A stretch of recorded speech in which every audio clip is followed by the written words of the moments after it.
اعوذ باللہ من الشیطان الرجیم بسم اللہ الرحمن الرحیم اللہم صلی علی سیدنا محمد وعلی آل سیدنا محمد وبارک وسلم۔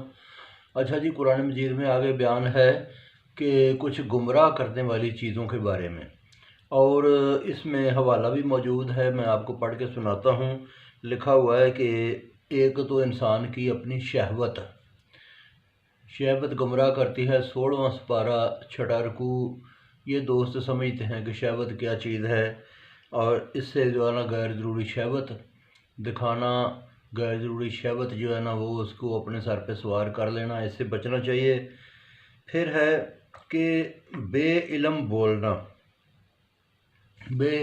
اگر کسی چیز کا علم نہیں ہے، کلی علم نہیں ہے، اور بندہ اپنی طرف سے جو مرضی کہتا ہے کہ یہ اپنا پوائنٹ آف ویو دیتا ہے، اپنا کوئی اس کے بارے میں خیال ظاہر کرتا ہے، اگر علم نہیں ہے تو ہو سکتا ہے کہ وہ غلط ہو جائے، تو اس طرح کی چیز میں سے گمراہی آتی ہے۔ 18واں سپارہ 7واں رکوع۔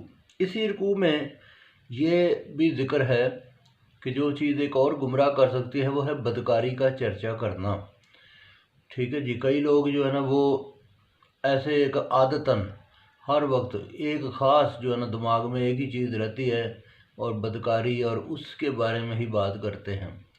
تو یہ ہے کہ جو بدکاری کا چرچا کرنا یہ بھی گمراہی ہے۔ اچھا، پھر بلا وجہ شک کرنا، اگر علم نہیں ہے اور انسان کو کوئی اللہ تعالیٰ نے بتایا کوئی چیز، تو اس کا علم نہ رکھتے ہوئے بھی یہ کہنا کہ نہیں یہ غلط ہے، اس میں شک ہے، ہر چیز میں شک کرنا، تو یہ جو شک کرنا بلا وجہ یہ بھی انسان کو گمراہ کرتا ہے۔ اور ایک چیز اور اللہ تعالیٰ نے ذکر فرمائی 25واں سپارہ 7واں رکوع، اور اس میں ہے کہ مذاق اڑانا۔ جو لوگ جو ہے نا کسی کا خواہ مخواہ مذاق اڑاتے ہیں اور ہر وقت کوئی اسی روش پہ لگے رہتے ہیں، مذاق اڑانے کی ایک عادت پڑ جاتی ہے، تو یہ مذاق اڑانا بھی گمراہ کر سکتا ہے۔ تو اللہ تعالیٰ گمراہ کرنے والی چیزوں سے بچنے کی توفیق عطا فرمائے۔ جزاک اللہ۔